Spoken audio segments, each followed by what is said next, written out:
আরজি কর নিয়ে কি বাংলাদেশের মতো আন্দোলনের রাজনৈতিক ষড়যন্ত্র? বুধবার আশঙ্কা প্রকাশ করেন মমতা বন্দ্যোপাধ্যায়। পরের দিন বিজেপির একের পর এক নেতার বক্তব্যে তৈরি হয়েছে জল্পনা।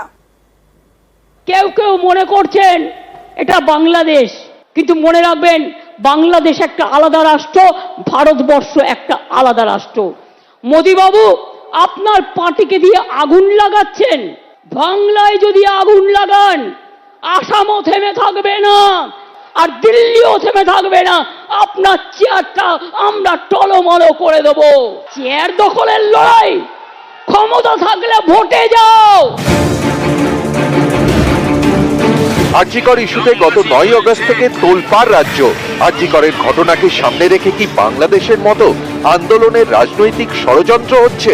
বিজেপি নেতাদের মন্তব্যে এই প্রশ্নই উঠছে। এই রাজ্য সরকার যেভাবে দমন পীড়নের নীতিতে চালাচ্ছে এই রাজ্যকে, আগামী দিনে এটা যদি বুমেরাং হয়ে যায় এবং এখানে যদি মাননীয় মুখ্যমন্ত্রীর পরিস্থিতি খারাপ হয়ে যায় যে তাকে যেন রাজ্য ছেড়ে পালাতে না হয়, সেরকম পরিস্থিতি কিন্তু তৈরি হতে পারে। আমি পরিষ্কার আজকে বলে দিচ্ছি, যদি আপনি আপনার এই জাতীয় অবস্থানে রাখে তো বাংলাদেশের চোখ ভয়ঙ্কর হবে। হাসিনা তো পালাতে পেরেছে, আপনি পালাতে পারবেন না, এটা আপনি পরিষ্কার জেনে রাখুন। কয়েক মাস আগে সংরক্ষণ ইস্যুতে উত্তাল হয়ে ওঠে বাংলাদেশ। প্রধানমন্ত্রীর ইস্তফার দাবিতে চরমে ওঠে আন্দোলন। এর জেরে প্রধানমন্ত্রীর চেয়ার ছেড়ে তড়িঘড়ি দেশ ছাড়তে হয় শেখ হাসিনাকে। আরজি করের ঘটনায় বেশ কয়েকদিন ধরেই তোলপাড় রাজ্য। প্রতিবাদে পথে নেমেছে সমাজের বিভিন্ন মহল। এরই মধ্যে মঙ্গলবার ছাত্র সমাজের ডাকে নবান্ন অভিযানে তুলকালাম হয়। এই নবান্ন অভিযানের ডাক প্রথম থেকেই সমর্থন করেছে বিজেপি।